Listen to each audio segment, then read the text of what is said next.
Gold, trusted gold buyers. మీరు తాకట్టు పెట్టిన బంగారాన్ని విడిపించి ఈ రోజు ఉన్న మార్కెట్ ధరకు కొనబడను.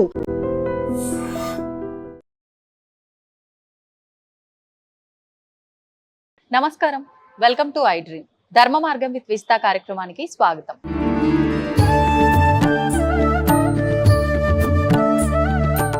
నమస్కారం అండి. నమస్కారం. ముందుగా యాక్చువల్గా నమస్కారానికి ముందు మీకు నేను శుభాకాంక్షలు చెప్పాలి. మన నూతన సంవత్సరం రాబోతోంది. తెలుగువారు ఎంతో గొప్పగా ఎంతో ఎదురు చూసే ఈ నూతన సంవత్సరము ఈసారి శ్రీ పరాభవ నామ సంవత్సరంతో మొదలవబోతోంది. ముందుగా మీకు శుభాకాంక్షలు. మరి ఈ సంవత్సరం ఎలా ఉండబోతోంది? విశ్వవసు నామ సంవత్సరంలో చాలా విశేషాలు జరిగాయి, చాలా ఇబ్బందులు జరిగాయి. మరి ఈ సంవత్సరం ఎలా ఉండబోతోందో ఒకసారి అసలు ఉగాది విశిష్టత ఏంటి? ముఖ్యంగా పండగలు అని అంటే మన సాంప్రదాయాలు, మన ఆచారాలకి పట్టుగొమ్మలు అని అంటూ ఉంటారు పెద్దవాళ్ళు. ఈ పండగ మనందరికీ ఏం నేర్పిస్తుంది? మనం ఏం మర్చిపోయాము, మళ్ళీ ఏం గుర్తు చేసుకోవాలి ఈ పండగ రూపంలో? దాని గురించి వివరించండి. ముందుగా మీకు కూడా రాబోయే ఉగాదికి ఇప్పుడే మీకు కూడా శుభాకాంక్షలు. ధన్యవాదాలండి. పండుగ లేని హిందూ ధర్మాన్ని ఊహించగలమా? అస్సలు. మిగతా ధర్మాల్లో, మిగతా ధర్మాలు కావు, మిగతా మతాల్లో పండుగలు అనేవి కేవలం పరిమితం, 1, 2, 3. అవును.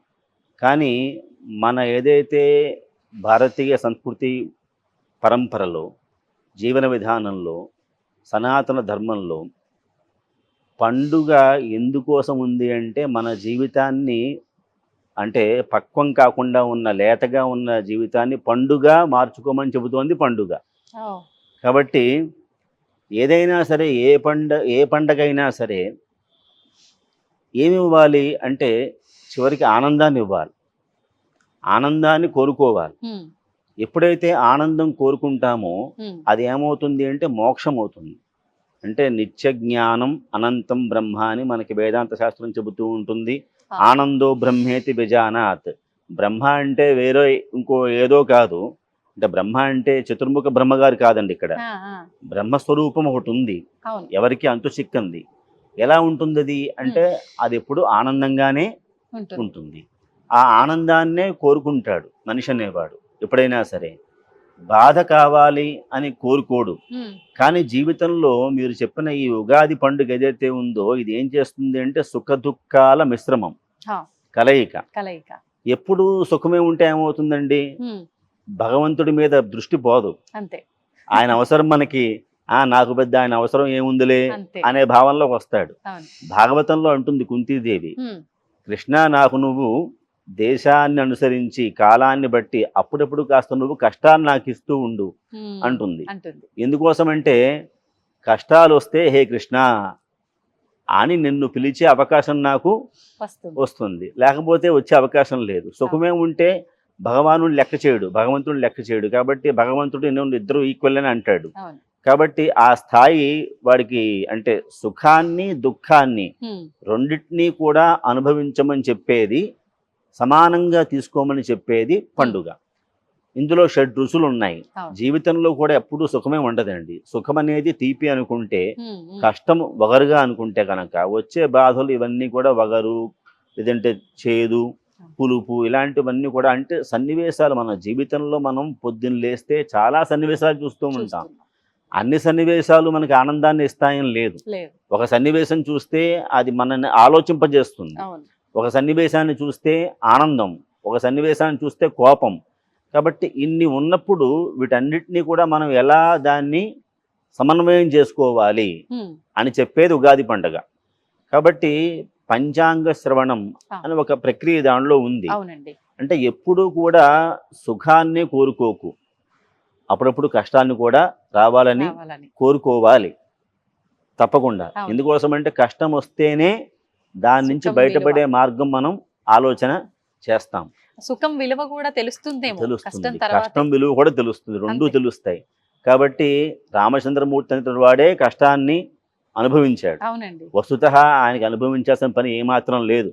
హాయిగా వైకుంఠ లోకంలో కూర్చుని, క్షీరసాగరంలో కూర్చుని లక్ష్మీదేవి అమ్మవారు ఆవిడ కాళ్ళు ఒత్తుతూ ఉంటే శుభ్రంగా కూర్చోవచ్చు. కానీ ఆయన మానవావతారం స్వీకరించాడు అంటే అందులో ఏం కష్టాలు ఉన్నాయి, రాముణ్ణి చూసి మనం కష్టాల నుంచి బయటపడాలి అనేది చూపించడం కోసం ఆయన అవతారం తీసుకున్నాడు. కాబట్టి ఇది రామాయణం. అలాగా ఉగాది పండుగల అంతరార్థం ఏమిటి అంటే అందులో మీకు ఏం చెబుతూ ఉంటారంటే ఆదాయం వ్యయం, రాజపూజ్యం అవమానం, ఇవన్నీ చెప్తారు. అంటే ఎప్పుడూ ఆదాయం ఉండదు. ఆదాయం అనేది వచ్చింది కొంత మళ్ళీ ఖర్చు అవుతూ ఉండాలి, లేకపోతే అది ఎక్కువ స్టాక్ ఉన్న ఇబ్బంది.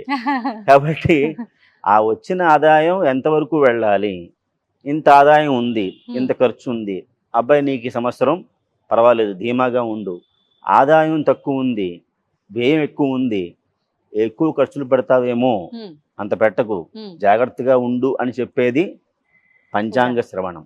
అంటే భయపెట్టేది కాదండి. జ్యోతిష్ శాస్త్రం అయినా సరే లేదంటే పంచాంగ శ్రవణమైనా ఏదైనా సరే ఏం చేస్తుంది అంటే జాగ్రత్త పరుస్తుంది. కాబట్టి రాజపూజ్యం ప్రతి చోట ఉండదు, కొన్ని చోట్ల అవమానం కూడా ఉంటుంది. ఎలాగైతే రాజపూజ్యాన్ని తీసుకున్నావో గౌరవంగా తీసుకుని ఎలాగైతే కాళ్ళ కలేసావో అవమానం వచ్చినప్పుడు కూడా కృంగిపోకుండా ఇది మనకు ఒక గుణపాఠం అనేటువంటి ఆలోచన చేయమని చెప్పేది ఉగాది పండుగ. కాబట్టి ఏదైనా సరే దీన్నే ఏమంటామంటే మనం ద్వంద్వాతీత స్థితి అంటారు. ద్వంద్వాతీత స్థితి అంటే ఏంటంటే సుఖాన్ని కానీ దుఃఖాన్ని కానీ సమానంగా తీసుకోవడం. కాబట్టి దాన్ని ద్వంద్వాతీత స్థితి అంటారు అన్నమాట. అలాంటి స్థితిని ఇలా ఉండు అని చెప్పేది, ఆ స్థితిలో ఉండు అని చెప్పేది ఉగాది పండుగ. సంవత్సరం అంటూ ప్రారంభమైతే మనకి ఇంగ్లీష్ వన్ తర్వాత వచ్చాయి, అంటే జనవరి, ఫిబ్రవరి, మార్చి, ఏప్రిల్ ఇవన్నీ తర్వాత వచ్చిన మాటలు, ఇవన్నీ ఎవడో కనిపెట్టినవి. కానీ అసలు సంవత్సరం అంటూ లెక్కేసుకుంటే వాతావరణంలో కూడా మార్పు కనిపిస్తుంది. డిసెంబర్ 31 నైట్ నాడు మీకు ఎలాంటి మార్పు ఏమి కనిపించదు. కానీ ఉగాది వస్తోంది అంటే మామిడి చెట్లు పూతను తీసుకోవడం కానీ ఇలాంటివన్నీ కూడా దానిలో మనం చూడొచ్చు. అంటే వాతావరణంలో మార్పు వస్తే దాన్ని ఏమంటామంటే సంవత్సర ఆది, సంవత్సరం మొదలవ్వడం. అంటే ప్రకృతితో మనిషి అనేవాడికి ఏముంది అంటే లింకప్, ఒక వాడు ప్రకృతితో జీవించాలి మనిషి అనేవాడు. అలా ప్రకృతితో జీవించి ఆ మన జీవితాన్ని సఫలం చేసుకోమని చెప్పేది ఏమిటి అంటే ఉగాది పండుగ. ఇప్పుడు ప్రకృతి అన్నారు, ప్రకృతి పంచభూతాలు, ప్రకృతితో మమేకమైన పండుగే ఉగాది. బాగుంది. జాగ్రత్త పడటం కోసం పంచాంగ శ్రవణం అన్నారు, కానీ పంచాంగ శ్రవణం చేయటం వల్ల సకల పాపాలు తొలగిపోతాయి అని అంటూ ఉంటారు. అంటే ఇది జస్ట్ మన ఆచారాలని మనం పక్కన పెట్టకుండా పాటించడం కోసమేనా? నిజంగా పంచాంగ శ్రవణం వల్ల ఏదో జరుగుతుందంటారా? దోషాలు తొలగిపోవడం అనే మాట అయితే ఉందండి. ఎందుకోసం అంటే పంచాంగ శ్రవణంలో పంచాంగంలో ముందే ఉంది, శ్రీకళ్యాణ గుణావహం అని చెప్పని శ్లోకంతో మొదలవుతుంది. పంచాంగాన్ని వింటే ఏమవుతుంది అంటే తిథి, వార, నక్షత్ర, యోగ, కరణాలు, వీటిని పంచాంగాలు అంటారు. ప్రతిరోజు పంచాంగాన్ని వినమని శాస్త్రం, అంటే 5 తెలుసుకోమని శాస్త్రం. నేటి కాలంలో మనం చూస్తూ ఉన్నాం, చాలా మందికి ఈ పంచాంగాల మీద దృష్టి బాగా పెరిగింది. పొద్దున్న లేస్తే మనకి ఇదివరకు ఎవరికి తెలిసేది కాదు, ఈవేళ పొద్దున్న లేస్తే వాట్సాప్ ఓపెన్ చేస్తే గ్రూపుల్లో వాటిల్లో దినవారీ రోజువారీ పంచాంగం వచ్చేస్తోంది, ఈ రోజు తిథి ఇది అని చెప్పారు. అంటే దాన్ని ప్రమోట్ చేయాలి, సంస్కృతిని సంప్రదాయాన్ని నలుగురికి చెప్పాలి అనే ఆలోచన అయితే వచ్చింది. అందువల్ల శ్రీకళ్యాణ గుణావహం రిపుకరం అని చెప్పని ఒక శ్లోకం ప్రారంభంలో ఉంది పంచాంగంలో. ఏమిటి పంచాంగాన్ని వినడం వల్ల ఏమిటి అంటే శ్రీ అంటే లక్ష్మి. కాబట్టి ఎవరింట్లో అయినా ఏం కోరుకుంటాం మనం, ఏం ఉండాలని కోరుకుంటాం? లక్ష్మి. లక్ష్మి అంటే ఇక్కడ మళ్ళీ కేవలం మీరు డబ్బు అనే మాటని మాత్రమే తీసుకోవద్దండి. కాబట్టి లక్ష్మి అనే ఆవిడకి వేరు రూపాలు ఉన్నాయి. కాబట్టి అందులో సంపద ఉండి ఏదో లగ్జరీ కార్లు ఉండి బిల్డింగ్లు ఉంటే లక్ష్మి కాదు. ఆరోగ్యం ఉంటే లక్ష్మి, చదువు ఉంటే లక్ష్మి, విద్యాలక్ష్మి అంటాం, ధైర్యం ఉంటే ధైర్యలక్ష్మి అంటాం. కాబట్టి డబ్బు అనే రూపంలో మాత్రమే అది ఉండదు. కాబట్టి శ్రీ కళ్యాణ గుణావహం. కళ్యాణం అంటే ఏమిటి అంటే శుభము. ఎప్పుడైనా మనం ఏం కోరుకుంటామండి, ఎప్పుడైనా శ్రీరస్తు, శుభమస్తు, అవిఘ్నమస్తు అంటాం తప్ప విఘ్నమస్తు అని చెప్పాం, అవిఘ్నమస్తు అంటాం, శుభమస్తు అని చెబుతాం. కాబట్టి ప్రతిరోజు పంచాంగాన్ని వినడం వల్ల ఏమవుతుంది అంటే ఏవైతే మనలో ఎలాంటి నెగిటివ్ థాట్స్ ఉంటాయో అవి పక్కకి పోయి పాజిటివ్ థాట్స్ వైపుకి మనిషి ఉంటాడు, ఆలోచిస్తూ ఉంటాడు. ఎప్పుడైతే ఆలోచిస్తూ ఉంటాడో ఆటోమేటిక్గా ఏమవుతుందంటే వాడికి ప్రతి వే కూడా పాజిటివ్ వేగానే వాడికి మారుతుంది. అంటే ఈనాడు నాకు ఇవాళ ఇలా బాగోలేదు అని తెలుస్తోంది అంటే వాడికి ఏమున్నట్టు అక్కడ జాగ్రత్త పడే అవకాశం వాడికి అక్కడ ఉంది. ఉన్నట్టు. కాబట్టి గ్రహ ప్రభావం అనేటువంటిది దీనిపైన ఆధారపడి ఉంటుంది. అవును. కాబట్టి గ్రహాల మూమెంట్ అనేది మనిషి పైన లేదు అని చెప్పడానికి లేదు, అవును. ఖచ్చితంగా ఉంది. ఉంది. కొన్ని పనులు మీరు ఎంత ప్రయత్నం చేసినా అవ్వవు, ఉమ్. ఎంత ప్రయత్నం చేసినా మీరు అవ్వవు, కానీ ఆ టైం రావాలి. అంతే. అందువల్ల ఆ టైం ఏమిటి అంటే గ్రహాల మూమెంటే. అందువల్ల కాళిదాస్ అంటాడు కాలోహి దురతిక్రమ అని చెప్పని. దేన్నైనా దాటగలవు తప్ప కాలాన్ని దాటి ఎవరు కూడా ముందుకి వెళ్ళలేరు. ఆ కాలాన్ని నిర్దేశించేది ఏమిటి అంటే గ్రహాలు, నక్షత్రాలు, ఈ ఏవైతే తిథి వార నక్షత్ర యోగ కరణాలంటే వీటిని తెలుసుకోవడం వల్ల మీకు ఏం వస్తుంది అంటే ఏదైతే ఖగోళ శాస్త్రం ఉందో ఆ వైజ్ఞానిక శాస్త్రం అది కూడా మీకు ఇది తెలుస్తుంది. కాబట్టి ఒకటే కాదు, ప్రయోజనం పలు విధాలుగా ఉంటుంది. అదనమాట. ఒకప్పుడు ఈ పంచాంగ శ్రవణము అంటే మీరు అన్నట్లు ఉగాది రోజున మాత్రమే ఆలయాల్లో మాత్రమే ఈ పంచాంగ శ్రవణం పెద్దవాళ్ళ ద్వారా ఉండేది. ఇప్పుడు ఈ పంచాంగ శ్రవణం అనేది ఉగాది అప్పుడే కాదు, ఎప్పుడూ చూస్తూనే ఉన్నాము, ఎప్పుడూ వింటూనే ఉన్నాం. కానీ శాస్త్ర ప్రకారంగా ఈ పంచాంగ శ్రవణం ఆ రోజున మాత్రమే చెయ్యాలి అని చెప్పేది ఒక నియమం అట. వాస్తవం అండి? ఇది రోజువారీ తెలుసుకోవడం వేరండి. పంచాంగ శ్రవణాన్ని ఎవరి ద్వారా అయినా చెప్పించుకోవడం వేరు. చెప్పించుకోవడం అనేది ఉగాది నాడు మాత్రమే ఉంటుంది.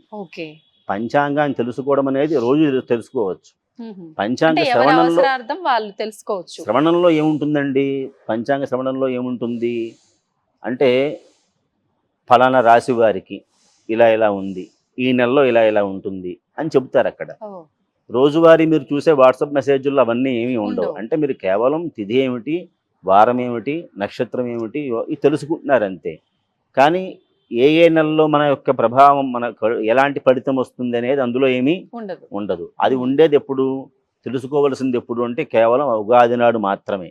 అసలు యుగాది అంటేనే యుగము ఆది, యుగ శబ్దానికి సంవత్సరము అని పేరు. కాబట్టి యుగాది అంటే సంవత్సరం మొదటి నాడు మనం ఈ రాశి వారికి ఇదిగో ఇలా ఉంది, ఈ మీనరాశి వారికి ఇలా ఉంది అని చెప్పేది ఆ రోజు చెప్పేది పంచాంగ శ్రవణం. ఇది మనం రోజు చూసేది పంచాంగ జ్ఞానం మాత్రమే, కొంత అవగాహన మాత్రమే. అద్భుతం అండి, చాలా సంతోషం అండి. చక్కగా వివరించారు ఉగాది విశిష్టత గురించి. ధన్యవాదాలు.